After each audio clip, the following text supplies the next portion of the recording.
ఏ guys ఇంకా మేము వెళ్ళిపోతున్నాం మా అమ్మమ్మ వాళ్ళ ఇంటి నుంచి. సో మా అమ్మమ్మ ఏడుస్తుంది పాపం, అండ్ మా పెద్దమ్మ మా పిన్ అవుతుందిలే మా మమ్మీ కూడా ఏడుస్తుంది. So it was very nice. చాలా రోజుల తర్వాత మా అమ్మమ్మ వాళ్ళ ఇంట్లో మేము ఆల్మోస్ట్ ఎన్ని డేస్ ఉన్నాం మనం? 15 days ఉన్నాం. సో మీరు కూడా మీ అమ్మమ్మ వాళ్ళ ఇంటికి లేకపోతే వెళ్ళి ఇలా టైం స్పెండ్ చేయండి, అప్పుడు చాలా బాగుంటుంది అండ్ రిఫ్రెష్మెంట్గా కూడా ఉంటుంది.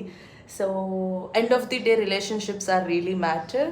And thank you so much అమ్మమ్మ.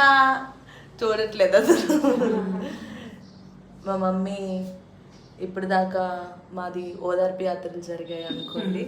సో ఇక మేము మా హైదరాబాద్ వెళ్ళిపోతున్నాం. మా అమ్మ వాళ్ళ ఊరికి వెళ్ళిపోతుంది, మా పిన్ని ఇంటికి వెళ్ళిపోతుంది, మా అమ్మమ్మ ఒక్కతే అయిపోతుంది. సో మీరు కూడా అలా అంటే అందరూ సడన్గా అందరూ కలిసి వెళ్ళిపోతే కొంచెం బాధ ఫీలింగ్ ఉంటుంది కదా.